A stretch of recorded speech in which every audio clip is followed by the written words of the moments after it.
But what's happened is we've led the country in net in-migration since COVID. We've had more wealth move into Florida than has ever moved into a single state in a similar period of time in the history of the United States.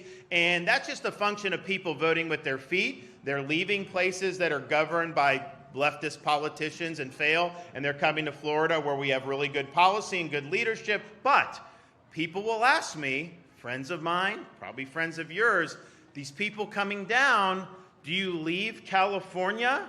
You come here? Are you embracing Florida? Or are you trying to bring California here? But here, well, that's what people ask. And so people have been concerned. But let me just tell you how it's worked. So when I got elected governor 4 years ago, there were almost 300,000 more registered Democrats in the state of Florida than Republicans. And we had actually never, prior to me becoming governor, had more registered Republicans than registered Democrats ever. So we have never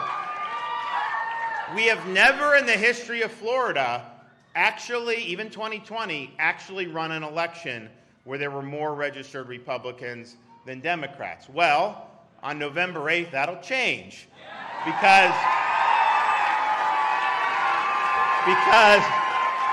not only do we now have more registered Republicans than Democrats, we have 305,000 more Republicans than Democrats.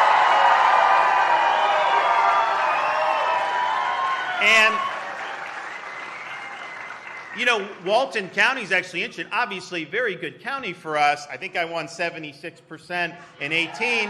But if you look at the gap between R's and D's here, we've increased our margin in registration by about 35% in the last 4 years in Walton County. So just so you know, and I'm putting this on you, and I know you're not all from Walton, but some of you are, and it applies to all the Northwest Florida counties who do. Whatever we did in 18, that is unacceptable. We've got to do better this time. And so if we did 76, we got to do 80. If we did 65, we got to do 70. So that's what we'll do.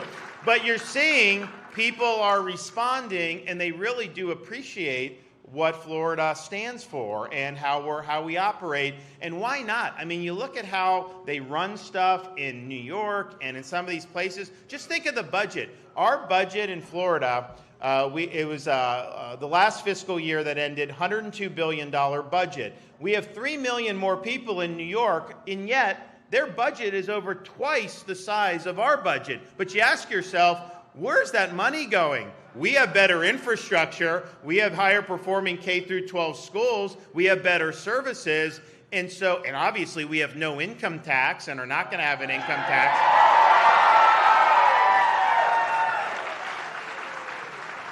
And even though we don't have an income tax with that $102 billion budget, we ended the fiscal year with a $22 billion surplus, largest in the history of the state by a country mile. And of course, we actually have not only better K-12, better public universities. Our public university systems rank #1 in the country by U.S. News. And now our universities, we have University of Florida ranked #5 in the nation for public universities. They're not in the top 5 in football anymore. Maybe we can fix that. Florida State's in the top 20 for public universities.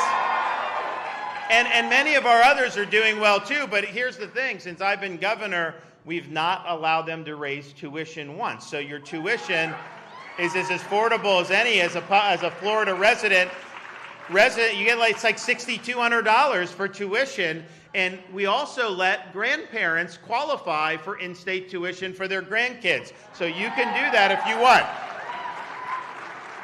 So we know how to manage the budget. We know how to protect taxpayers. We also just know how to attract investment and do things to make the economy good. And you compare that to what they're doing in Washington, D.C.